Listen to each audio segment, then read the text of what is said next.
If cursing is a sign of intelligence, then these two are brilliant. Meet award-winning radio show hosts Jonna Spilbor and Carol Pesci as they interview smart people, offer up a tidbit or two of advice, and threaten to kick your ass if you don't think positive. It's Happy Hour, live straight up, with a twist. Alcohol may or may not have been involved in the making of the show. Please watch responsibly. Welcome to Happy Hour. I'm Carol Pesci here with my co-host Jonna Spilbor. We have an interesting show for you. We have actually a topic that is near and dear to both of our hearts and something that we are going to speak to you as the experts on. Yes. And that is, do you want to be right or do you want to be happy? You got to choose your battles. We're going to talk about that coming up. Yep. And our sponsor for today's show is none other than Happy Bitch Wines.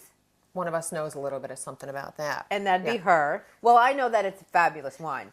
She knows how it's made and all the other good stuff. So if one of us happens to say, then I get some kudos, credit on the screen. At least my company does. Yeah. So, right?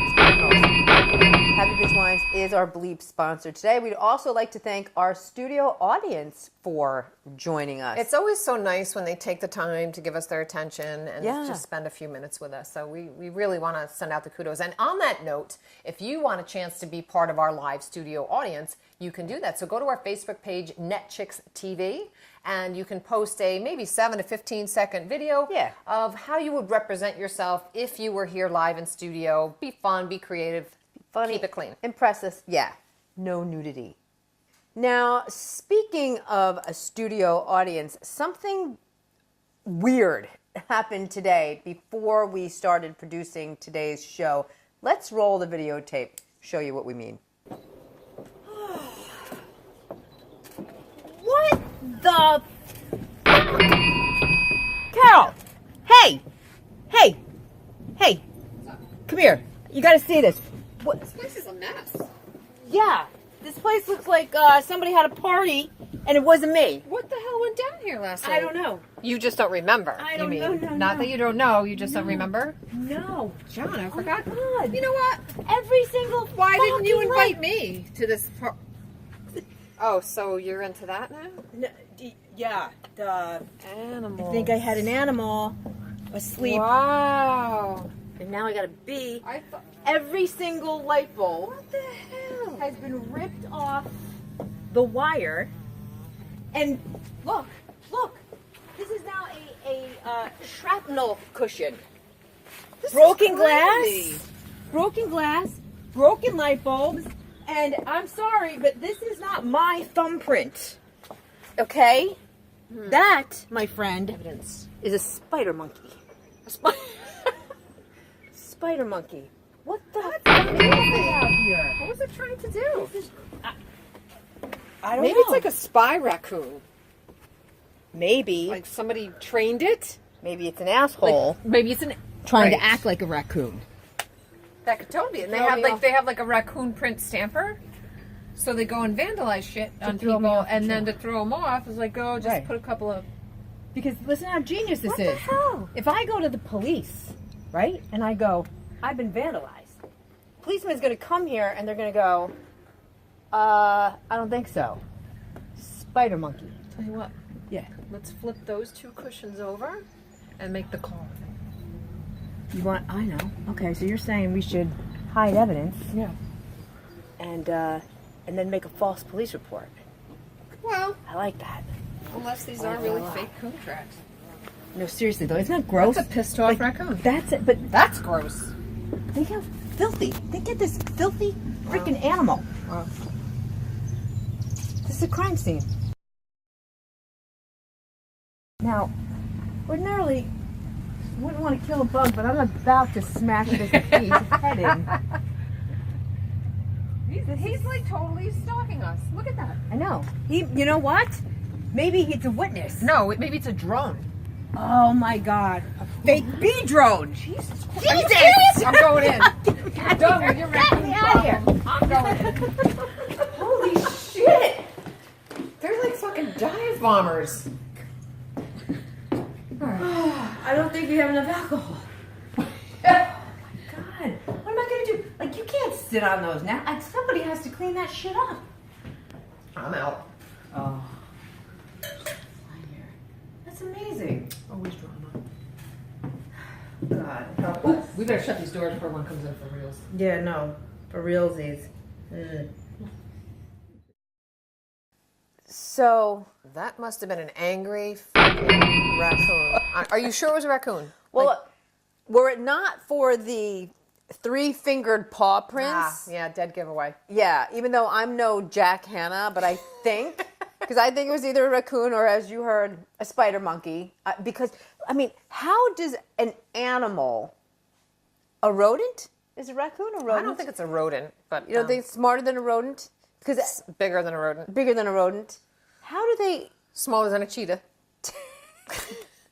Smaller than a dinosaur, bigger than a mouse. How do they take all of the light bulbs from one area of the deck and then move them to the furniture, where they proceed to smash them into the cushions? You know what I find interesting? So it's a funny theme I'm finding in your life. Like, things around you seem weird shit happens. Yeah, weird shit happens, but they seem to be angry. Like, I remember when you had a little tooth issue and you had some minor oral surgery, the surgeon actually described your gum as being angry. Yeah.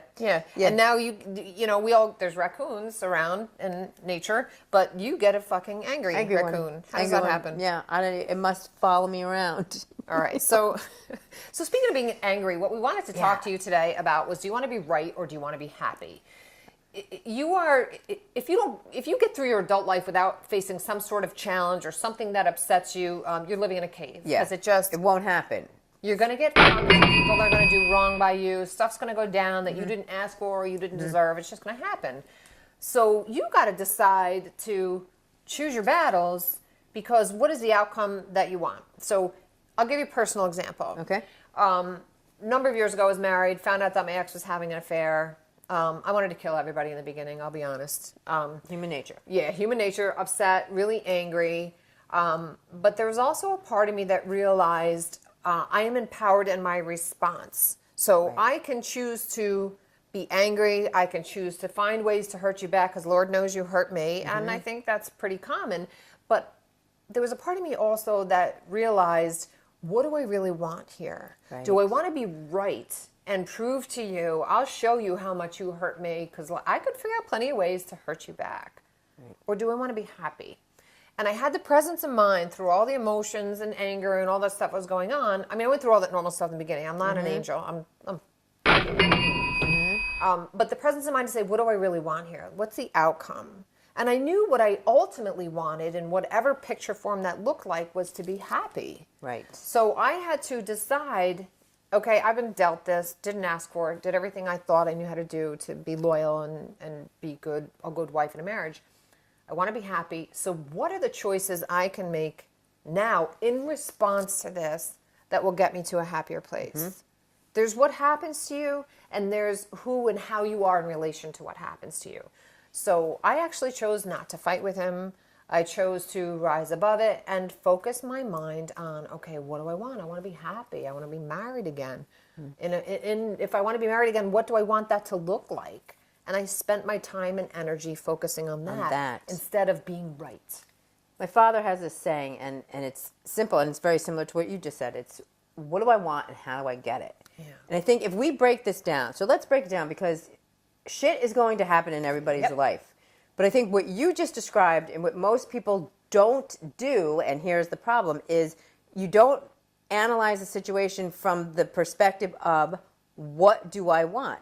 You analyze the situation knee-jerkily from the position of, how do I get even? Because I want to do to you what you just did to me. And that's the wrong response. Well, it's the right response if you want to be miserable. It's the wrong response if you want to be happy and move on. And it's what you did is very hard to do. And it's very hard for people to wrap their minds around, because they look at a situation and think that they're either condoning what you did, agreeing with what you did, being weak about what you did, if they're able to let it go and get past it in order to get what they want.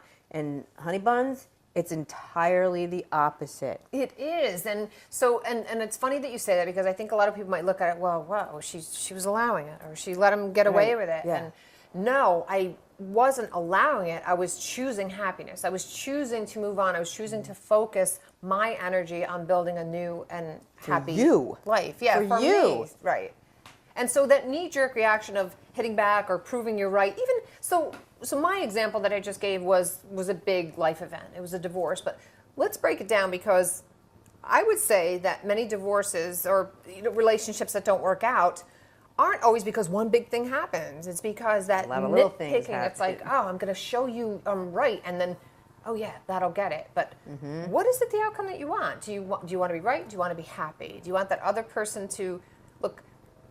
Are you ever motivated when somebody proves that you were wrong? I mean, does that make you suddenly want to kiss somebody's ass and be nicer? I love you more now. You self-righteous piece of shit. Yeah, that never happens. It never happens. You got to really focus on what the outcome that it is that you want. And then ask yourself in that moment, okay, I'm about to react here. Something happened, and you know what? They may have kingdom come, and you have every right to be angry, but have that presence of mind to take a pause and say, what's the outcome I want? And is what I'm about to do or say here going to get me closer or further away from that? And here's what I promise you. And I've learned this the hard way, but I've learned it.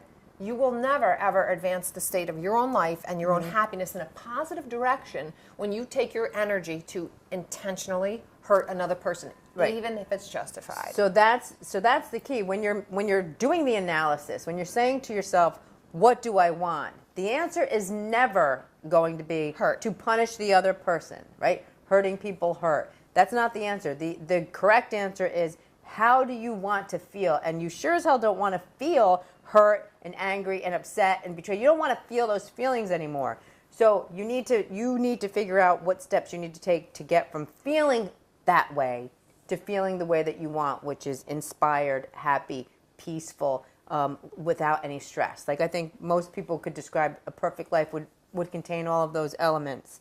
And so that's, with that eye on that prize, is how you should move forward. And this kind of ties into it. I'm going to give you a shameless plug because I do think it's related. So Carol also wrote a book called Happy Bitch, hence the wine, hence the brand.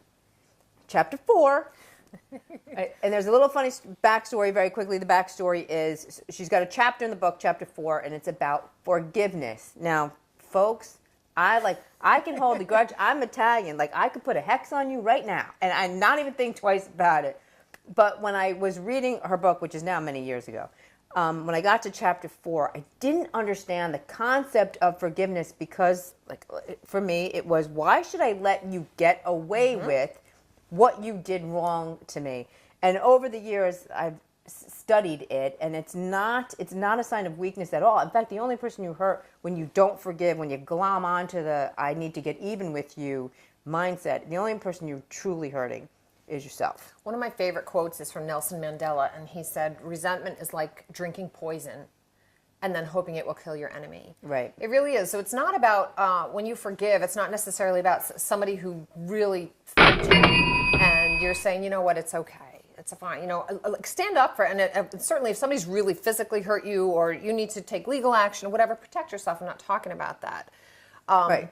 But when you hold on to that anger and resentment, you are not in a more powerful position. I promise you that. What you are doing is you are giving power away over your emotions to someone else.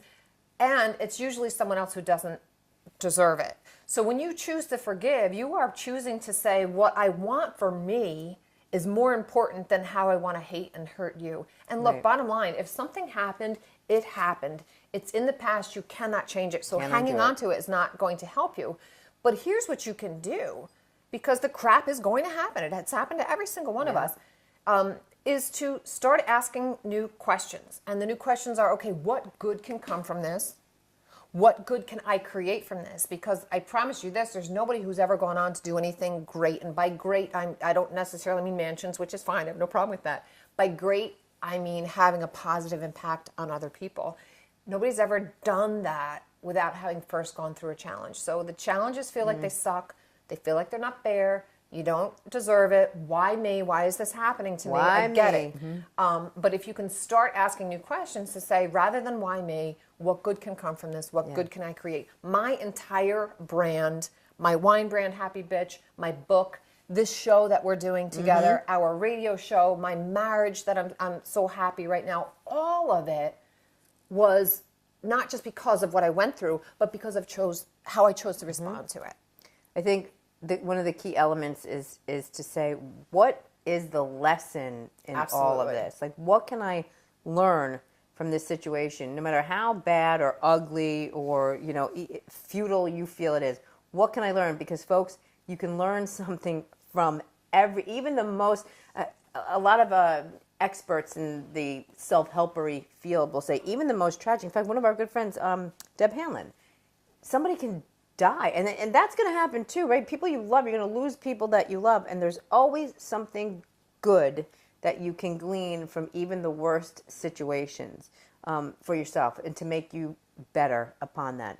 And, you know, thank God, the longer you sit and stew in the whole "why is me" mentality, the worse it's going to be. You can't get. You got to get yourself out of that. That's like just being stuck. It's just totally. And I get it. That's we've the all done definition it. of being stuck. Yeah, we've all been in that place, and I get it. And there's a time period, I think, for that. But start asking new questions. Look at the bigger picture, and it's hard. I know when challenge is on us, and it's overwhelming, and it's consuming, and it's like we just ruminate on it. But start saying, okay, how can this serve me? And how can I make a contribution based on what I just went through, what I'm going through, and how can I serve others? It brings it full circle. It brings meaning and purpose to your suffering, and that is the route to getting through challenge and getting to a good, confident, happy place. You can get through challenge. And two thoughts, because again, this keeps coming up with my divorce clientele, because notoriously, when you're going through a divorce, you've hurt him, he's hurt you, and now you both just want to keep hurting each other because you think that's going to allow you to win. That's not the definition of winning. The definition of winning is actually being a happier, more well-adjusted person. And you can't really fully vet this subject without touching on gratitude, which is a whole other show.